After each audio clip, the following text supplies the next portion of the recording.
Hello students. आज के video में हम लोग ये प्रॉब्लम सॉल्व करने वाले हैं जिसमें हमारे पास कुछ इन्फॉर्मेशन दिया हुआ है and we have to find out the rate law expression.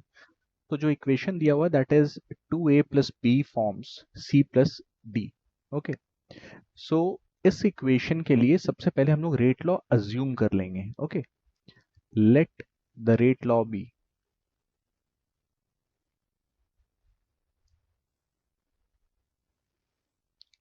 rate is equal to rate constant concentration of a to the power x concentration of b to the power y.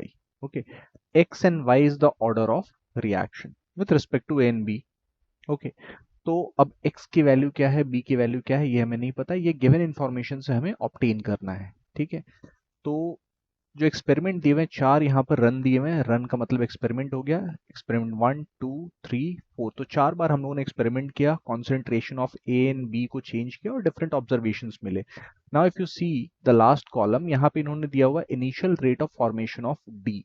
Okay, तो rate of formation of D क्यों दिया हुआ है? Because अगर इस given equation के लिए हम लोग रेट लिखते हैं तो rate is equal to change in concentration of D upon change in time.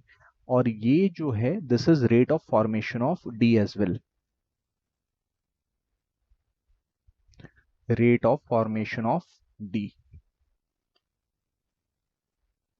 तो rate of formation of D जो है वही हमारा रेट ऑफ रिएक्शन भी है। तो इन शॉर्ट इन्होंने यहां पर रेट ऑफ रिएक्शन ही दिया हुआ है, this is rate of reaction. Okay, तो इससे थोड़ा सा काम अपना आसान हो जाता है। अब जब भी ऐसे प्रॉब्लम्स आएंगे तो किस वे में अप्रोच करना है, तो एंट्रेंस में हमेशा हम लोग एनालिसिस की हेल्प से इसके आंसर्स ऑब्टेन करेंगे। तो इन चारों सेट्स में से पहले वैसे 2 सेट हम लोग चूज करेंगे जिसमें ए और बी में से किसी एक का वैल्यू फिक्स हो और दूसरा चेंज कर रहा हो। सो इफ यू सी, अगर हम लोग सेट 2 और सेट 3 को देखते हैं तो सेट 2 और सेट 3 में ए की वैल्यू फिक्स है और बी की वैल्यू चेंज हुई है 0.2 से 0.4। तो कितने टाइम से चेंज हुआ? 2 टाइम से चेंज हुआ। ओके, तो जब कॉन्सेंट्रेशन को हम लोगों ने डबल किया बी के, तो रेट ऑफ रिएक्शन कितने टाइम से चेंज हुआ? 2.88 into 10 to the power minus 1 divided by 7.2 into 10 to the power minus 2। ये करेंगे तो will get the value of 4। यानी जब कॉन्सेंट्रेशन ऑफ बी को डबल किया तो रेट ऑफ रिएक्शन 4 गुना बढ़ गया, it became 4 time. That means y is equal to 2. Rate is dependent on square times the change of concentration of B. तो ये तो हो गया। अब आते हैं हम लोग उस सेट पे जिस पे B की वैल्यू फिक्स है बट A चेंज हो रहा है। तो इसके लिए हम लोग लेंगे सेट 1 एंड सेट 4।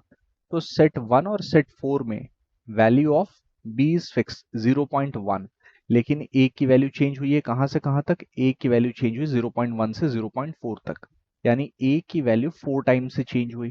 तो जब कॉन्सेंट्रेशन ऑफ A को हम लोगों ने 4 गुना इंक्रीज कर दिया, रेट ऑफ रिएक्शन में क्या चेंज आता है? तो रेट ऑफ रिएक्शन हम लोग देख रहे हैं 2.40 10 to power minus 2 divided by 6.0 into 10 to the power minus 3।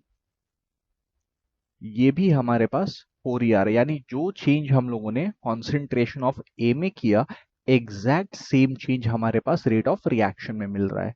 So that means it is directly dependent upon concentration of A. तो एक्स की वैल्यू यहां पे मिल गई 1।